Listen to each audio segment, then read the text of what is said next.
ఈ వీడియో నెట్టింట చాలా వైరల్‌గా మారింది. అండ్ చాలామంది మనసుని బాధపెడుతోంది.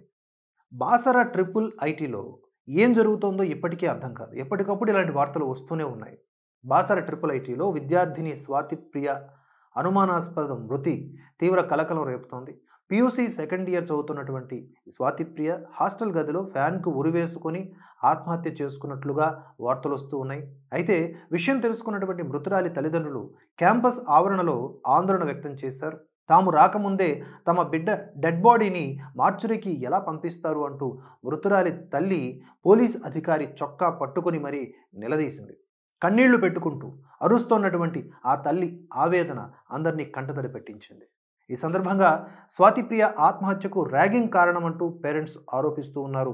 హత్య చేసి ఆత్మహత్యగా చిత్రీకరించారని చెప్పేసి, నిందితులకు పోలీసులు సహకరిస్తున్నారని చెప్పేసి వారు మండిపడుతూ ఉన్నారు. మరోవైపు మృతికి కారకులైన వారిపై వెంటనే చర్యలు తీసుకోవాలని డిమాండ్ చేస్తూ ఏబీవీపీ కార్యకర్తలు ఆందోళనకు దిగారు. ఆర్జీయూకేటీ ప్రధాన ద్వారం వద్ద ముట్టడికి యత్నించారు. లోపలికి వెళ్లేందుకు ప్రయత్నించారు. దాంతో సిబ్బంది అడ్డుకున్నారు. ఏబీవీపీ కార్యకర్తలపై కాలేజీ సిబ్బంది కర్రలతో దాడి చేయగా సాయి కుమార్ అనే యువకుడి తలకు చాలా బలమైన గాయమైంది.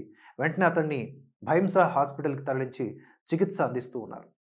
నిర్మల్ జిల్లా జ్ఞాన సరస్వతి దేవి కొలువైనటువంటి పుణ్యక్షేత్రంలో రాజీవ్ గాంధీ వైజ్ఞానిక సాంకేతిక విశ్వవిద్యాలయం ఈ బాసర ట్రిపుల్ ఐటీ. ఇక్కడ చదువుకునేటటువంటి విద్యార్థులకు అనేక సమస్యలు, అనేక అసౌకర్యాలతో ఇబ్బంది పడుతున్నట్లుగా నిత్యం వార్తలు వినిపిస్తూ ఉన్నా ఎప్పటికప్పుడు అవి కాలగర్భంలో కలిసిపోతూ ఉన్నాయి. ఒక శాశ్వత పరిష్కారం అనేది రావట్లేదు. ఎన్నో రకాల అనుమానాలు, అక్కడ విద్యార్థులు రకరకాల వ్యసనాలు గురవుతూ ఉన్నారని చెప్పి, ర్యాగింగ్ల పేరుతో ఇబ్బందులు పడుతున్నారని చెప్పి ఎన్నో రకాలైనటువంటి అనుమానాలు వస్తూ ఉన్నాయి. వాటిని నివృత్తి చేయాలి. అట్ ది సేమ్ టైం వాటిని పరిష్కరించాలి. ఈ బాధ్యత అంతా కూడా ఆ యాజమాన్యానికి ఉంటుంది, లేదా ప్రభుత్వానికి ఉంటుంది. మరో దుర్ఘటన ఈ బాసర ట్రిపుల్ ఐటీ కేంద్రంగా జరగకూడదని ఆశిద్దాం.